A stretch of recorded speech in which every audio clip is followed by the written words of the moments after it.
राधास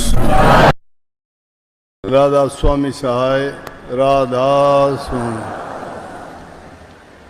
प्यारी साध संगत जियो,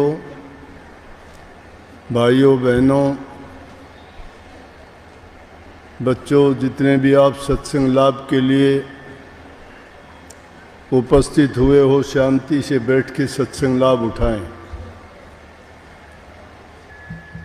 जो आदमी शारीरिक रूप से कमज़ोर हैं, वृद्ध हैं, या उनकी कोई और मजबूरी है जिसके कारण वो दूसरे आश्रमों में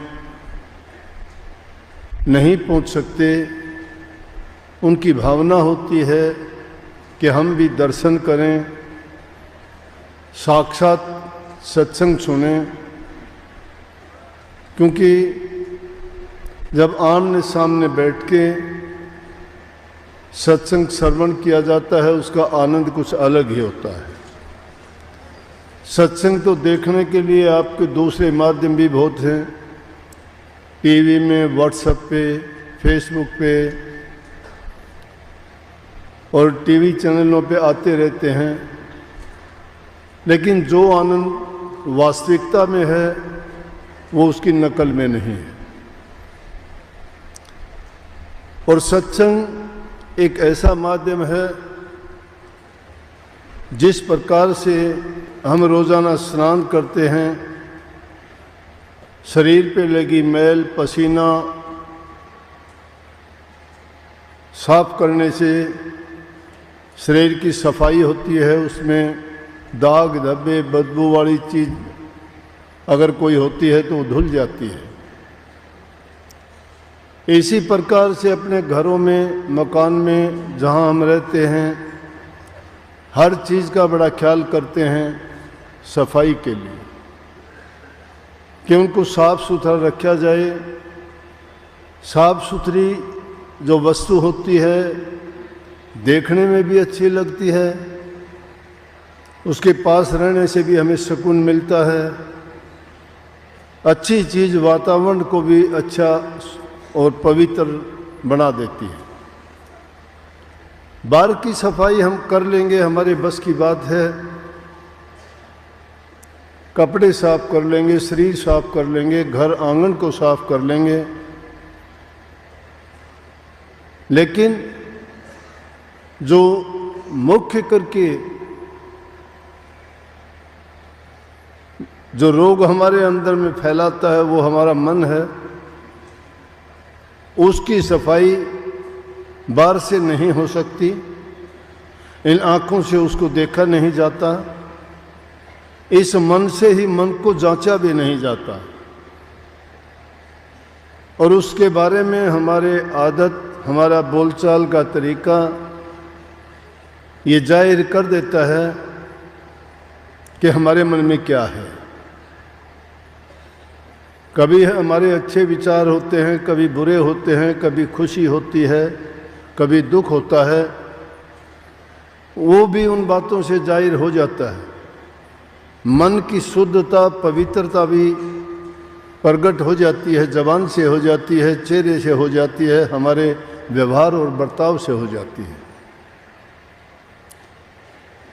तो सत्संग एक ऐसा माध्यम है जिसमें हम जाके उपदेश, शिक्षा या जो भी वचन फरमाए जाते हैं वो सिर्फ न केवल हमारे बाहरी दुनियादारी के जीवन को सुधारने के लिए या अपने व्यक्तिगत जीवन को चरित्रवान बनाने के लिए या हमें किस प्रकार से अपने जीवन को जीना चाहिए इसके लिए नहीं, बल्कि मुख्य उद्देश्य तो यही होता है कि उसके मन की सफाई कैसे की जाए। इन चीज़ों के बारे में तो बाहर से भी हम देख सकते हैं, पता लगाया जा सकता है, हमारी ज्ञान इंद्रियां, कर्मेंद्रियां ये बता देती हैं। लेकिन जो मलिनता हमारे मन के अंदर भरी हुई है, और जब तक हमारे भाव और भावनाएं शुद्ध नहीं हैं, तब तक हम प्रभु की भक्ति नहीं कर सकते। और उसका एकमात्र साधन यही कि लाहा यही है, उद्देश्य यही है कि हम मालिक की भक्ति करके उसके निज देश में पहुंच जाएं, ताकि इस काल और माया की जेड़ से, इस रोज़ रोज़ के मरने जीने से, ये रोज़ रोज़ की हमारी शिकायत दुख कष्ट झेलने से हम छूट जाएं और सदा के लिए हम प्रभु के चरणों में रह के उनका आनंद उठाएं। ये रूह जब से अपने पिता के घर से बिछड़ के आई है, इसको कहीं भी चैन नहीं है। दिखावे के लिए सब हमें दिखाई देता है कि सुखी हैं, लेकिन सुखी कोई शायद ही होगा। शायद ही मैंने क्यों कह दिया कि जो प्रभु की भक्ति करने वाले हैं वही आदमी संतुष्ट और अपने आप को सुखी कह सकते हैं।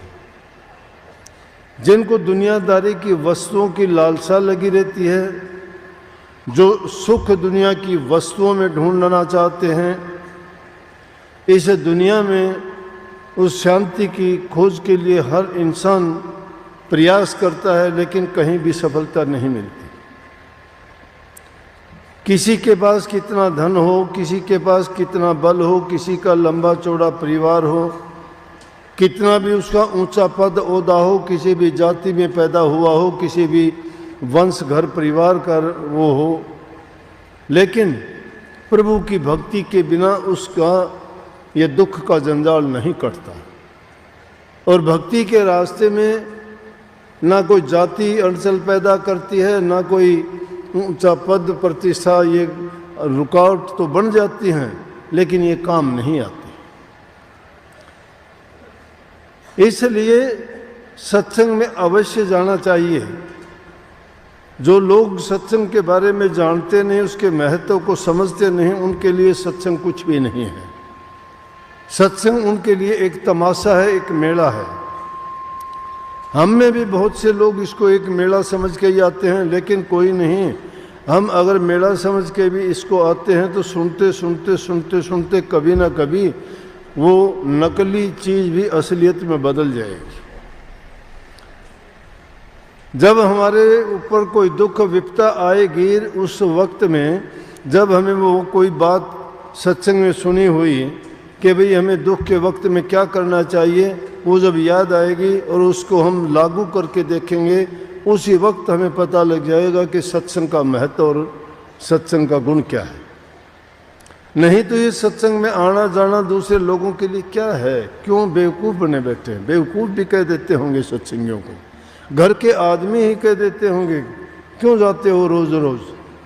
अब अगर वो यूं कह दें कि रोज़ रोज़ नहीं, एक आध बार जाओ, अगर वो कोई कहता है मैं सत्संग में तो ज़रूर जाऊंगा, तो झगड़ा कर लेंगे उसके साथ।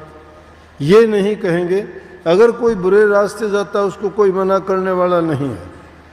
आज समाज में कितनी कुरीतियाँ फैल गई।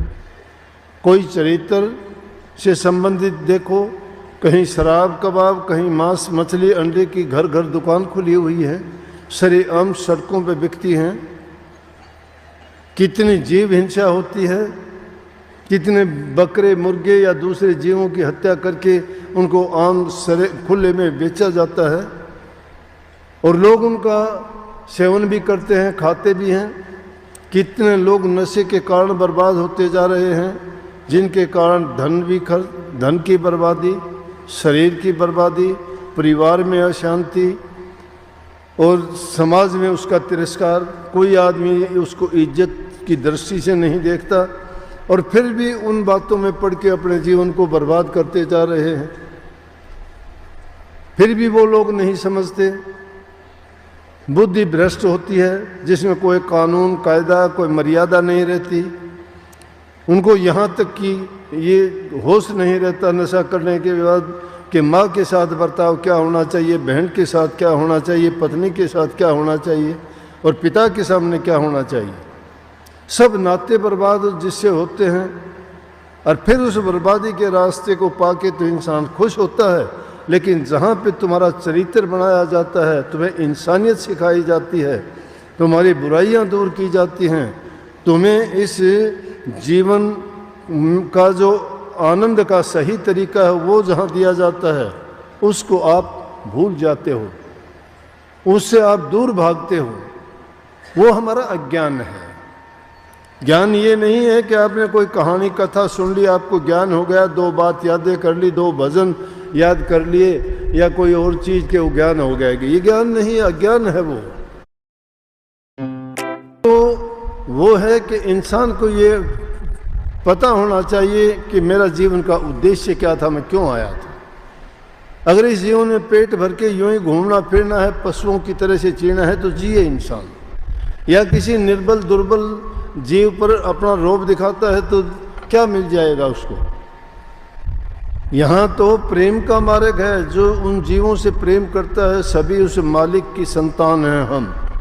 चींटी से लेके हाथी तक इंसान बुद्धिमान जरूर है, विवेकशील जरूर है, और जीवों से ज़्यादा इसको ज्ञानवान समझवान बनाया गया है। लेकिन उस ज्ञान और बुद्धि को जब सही ये प्रयोग नहीं करता तो कहाँ की इंसानियत है। इसलिए ये सत्संग इन बुराइयों से हमें निकालता है। आज एक दूसरे को देख के चंद पैसे के लिए इंसान इंसानियत से गिर जाता है, भूल जाता है सब कानून कायदे, नहीं देखते। फोन उठा के देखो, टीवी उठा के देखो, अखबार उठा के देखो, कोई अच्छी खबर मिलती है क्या आपको? कितनी उनमें सत्संग कथा, कितनी उनको आपको उपदेश शिक्षा की बात कोई मिलती है? कहीं मिलेगा छुरेबाजी हो गई, कहीं कहते हैं कि वहाँ गोली चल गई, कहीं कहते हैं कि वहाँ नोट पकड़े गए, कहीं कहते हैं वहाँ डाका हो गया, कोई कहता है उसका कत्ल कर दिया गया। छोटी छोटी बात के लिए क्यों?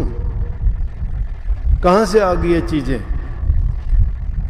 इतने समाज सुधारक हैं, इतने सत्संग इतनी कथाएं होती हैं, और फिर भी ये इंसान इन बुरी आदतों को क्यों अपनाता जा रहा है? लेकिन जो लोग मन वचन और कर्म से सत्संग से जुड़ जाते हैं, मैं कहता हूं निश्चित रूप से वो इंसान पवित्र हो जाएगा, बुराइयों से निकल जाएगा, पाप कर्मों से बच जाएगा। वो नेक कर्म नहीं करेगा तो भी उसका जीवन सुखी जरूर हो जाएगा। जो इंसान अपने ईमानदारी से जीवन जीता है, अपना कमा के खाता है, दूसरे की चीज पर नियत नहीं धरता है, अपने समान दूसरे जीवों को जानता है, जैसे कबीर साहब ने कही है कि सह कुशब्दवाद को त्यागे छोड़े गर्भ गुमाना, सत्य पुरुषता ही को मिलिए कहे कबीर सुजाना। कबीर साहब वाणी में कहते हैं सह कुशब्द, अगर कोई कह देता है, कुशब्द कह देता है, कुशब्द कहते हैं बुरी बात को, गाली देने को। अगर कोई दे भी देता है उसको सहन कर लो। 2 बातें आ गई, एक बात नहीं। कितनी ऊंची बात, संतों के एक एक वचन में कितनी शिक्षा भरी होती है। सह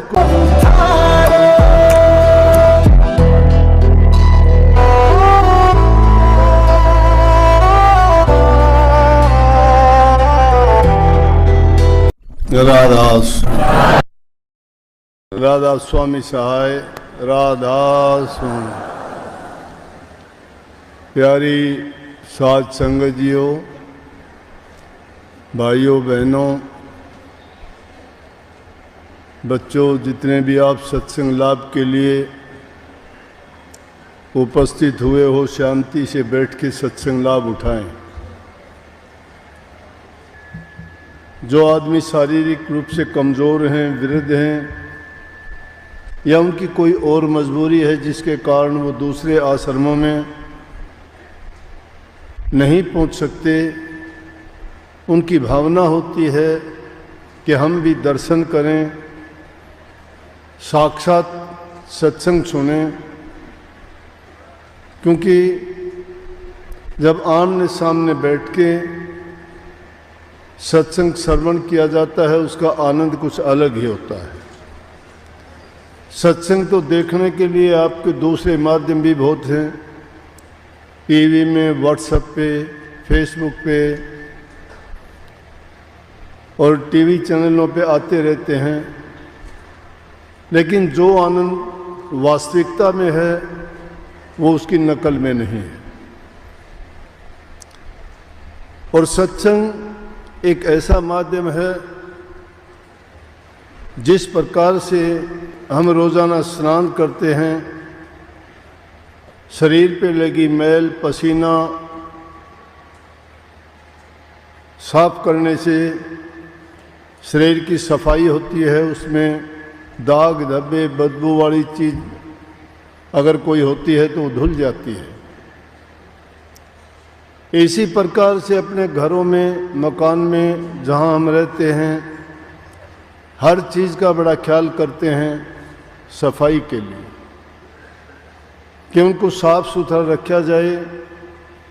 साफ सुथरी जो वस्तु होती है देखने में भी अच्छी लगती है, उसके पास रहने से भी हमें सुकून मिलता है। अच्छी चीज़ वातावरण को भी अच्छा और पवित्र बना देती है। बाहर की सफाई हम कर लेंगे, हमारे बस की बात है। कपड़े साफ कर लेंगे, शरीर साफ कर लेंगे, घर आंगन को साफ कर लेंगे, लेकिन जो मुख्य करके जो रोग हमारे अंदर में फैलाता है वो हमारा मन है। उसकी सफाई बाहर से नहीं हो सकती, इन आँखों से उसको देखा नहीं जाता, इस मन से ही मन को जांचा भी नहीं जाता, और उसके बारे में हमारे आदत, हमारा बोलचाल का तरीका ये जाहिर कर देता है कि हमारे मन में क्या है। कभी हमारे अच्छे विचार होते हैं, कभी बुरे होते हैं, कभी खुशी होती है, कभी दुख होता है, वो भी उन बातों से जाहिर हो जाता है। मन की शुद्धता, पवित्रता भी प्रकट हो जाती है, जबान से हो जाती है, चेहरे से हो जाती है, हमारे व्यवहार और बर्ताव से हो जाती है। तो सत्संग एक ऐसा माध्यम है जिसमें हम जाके उपदेश, शिक्षा या जो भी वचन फरमाए जाते हैं वो सिर्फ न केवल हमारे बाहरी दुनियादारी के जीवन को सुधारने के लिए या अपने व्यक्तिगत जीवन को चरित्रवान बनाने के लिए या हमें किस प्रकार से अपने जीवन को जीना चाहिए इसके लिए नहीं, बल्कि मुख्य उद्देश्य तो यही होता है कि उसकी मन की सफाई कैसे की जाए। इन चीज़ों के बारे में तो बाहर से भी हम देख सकते हैं, पता लगाया जा सकता है, हमारी ज्ञान इंद्रियां, कर्मेंद्रियां ये बता देती हैं। लेकिन जो मलिनता हमारे मन के अंदर भरी हुई है और जब तक हमारे भाव और भावनाएं शुद्ध नहीं हैं तब तक हम प्रभु की भक्ति नहीं कर सकते। और उसका एकमात्र साधन यही है, लाहा यही है, उद्देश्य यही है कि हम मालिक की भक्ति करके उसके निज देश में पहुंच जाएं, ताकि इस काल और माया की जेड़ से, इस रोज़ रोज़ के मरने जीने से, ये रोज़ रोज़ की हमारी शिकायत, दुख, कष्ट झेलने से हम छूट जाएं और सदा के लिए हम प्रभु के चरणों में रह के उनका आनंद उठाएं। ये रूह जब से अपने पिता के घर से बिछड़ के आई है, इसको कहीं भी चैन नहीं है। दिखावे के लिए सब हमें दिखाई देता है कि सुखी हैं, लेकिन सुखी कोई शायद ही होगा। शायद ही मैंने क्यों कह दिया कि जो प्रभु की भक्ति करने वाले हैं वही आदमी संतुष्ट और अपने आप को सुखी कह सकते हैं। जिनको दुनियादारी की वस्तुओं की लालसा लगी रहती है, जो सुख दुनिया की वस्तुओं में ढूंढना चाहते हैं, इस दुनिया में उस शांति की खोज के लिए हर इंसान प्रयास करता है, लेकिन कहीं भी सफलता नहीं मिलती। किसी के पास कितना धन हो, किसी के पास कितना बल हो, किसी का लंबा चौड़ा परिवार हो, कितना भी उसका ऊंचा पद ओहदा हो, किसी भी जाति में पैदा हुआ हो, किसी भी वंश घर परिवार का वो हो, लेकिन प्रभु की भक्ति के बिना उसका ये दुख का जंजाल नहीं कटता।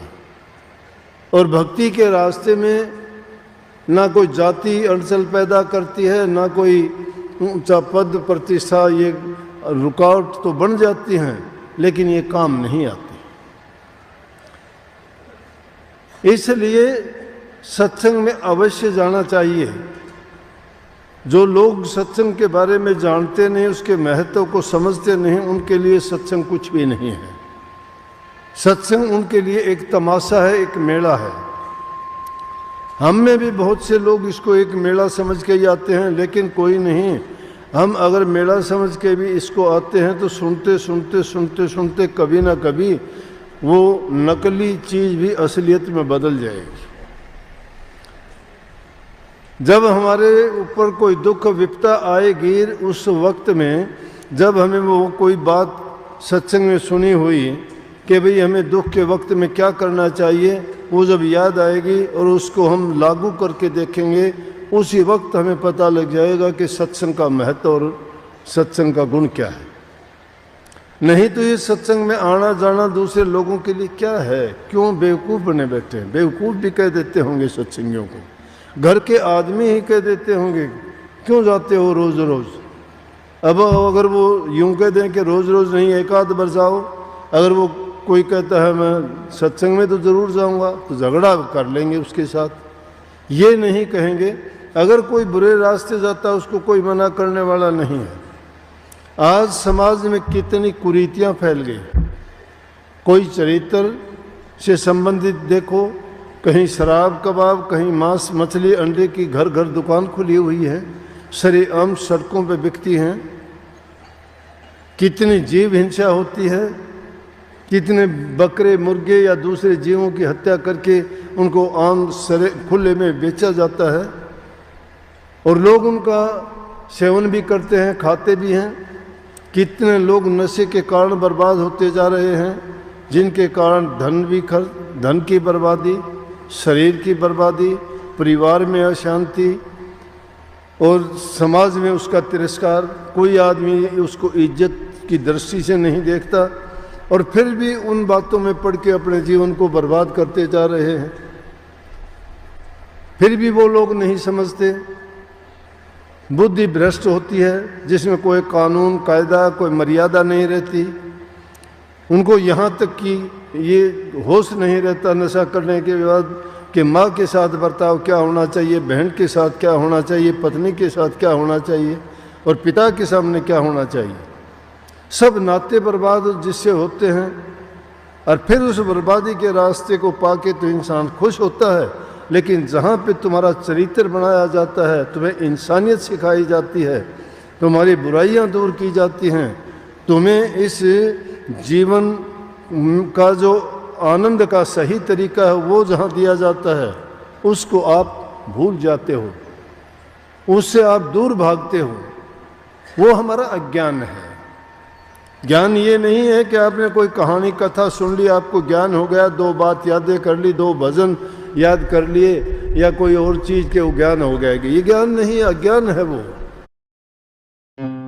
तो वो है कि इंसान को ये पता होना चाहिए कि मेरा जीवन का उद्देश्य क्या था, मैं क्यों आया था। अगर इस जीवन में पेट भर के यूं ही घूमना फिरना है, पशुओं की तरह से जीना है, तो जिए इंसान। या किसी निर्बल दुर्बल जीव पर अपना रोब दिखाता है तो क्या मिल जाएगा उसको। यहाँ तो प्रेम का मार्ग है। जो उन जीवों से प्रेम करता है, सभी उस मालिक की संतान हैं हम।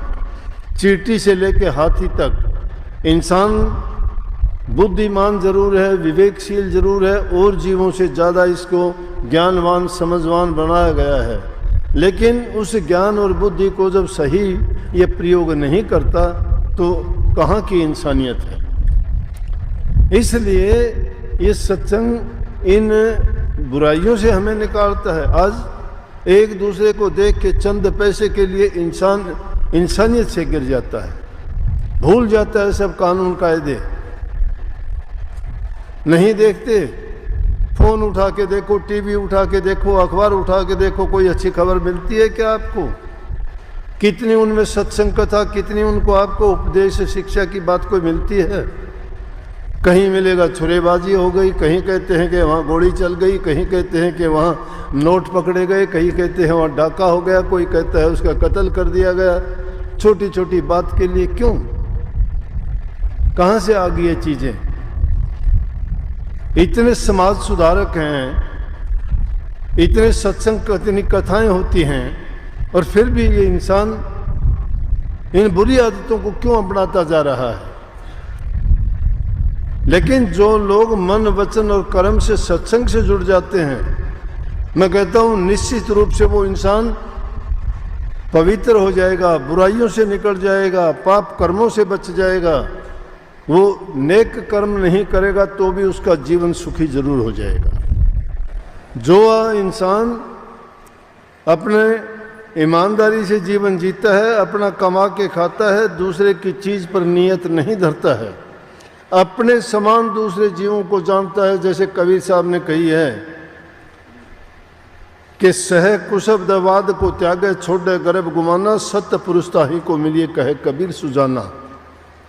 कबीर साहब वाणी में कहते हैं सह कुशब्द, अगर कोई कह देता है, कुशब्द कह देता है, कुशब्द कहते हैं बुरी बात को, गाली देने को। अगर कोई दे भी देता है उसको सहन कर लो। दो बातें आ गई, एक बात नहीं। कितनी ऊंची बात, संतों के एक एक वचन में कितनी शिक्षा भरी होती है। सह कुशब्द, अगर बुरा वचन कोई सहन कर लेता है तो बहुत सी अलामतों से, बहुत सी बुराइयों से, समस्याओं से बच जाता है। अगर दुर्योधन उस हंसी के एक वचन को ही सुन लेता, बर्दाश्त कर लेता, सहन कर लेता उसको, या धैर्य करता, तो ये हालत नहीं होनी थी कि 56 करोड़ यदुवंशी कुरुक्षेत्र के मैदान में मर जाते। दिया जलाने वाला नहीं रहता उनके घर में। क्या बात थी? एक मजाक की बात के कारण ऐसा हो गया।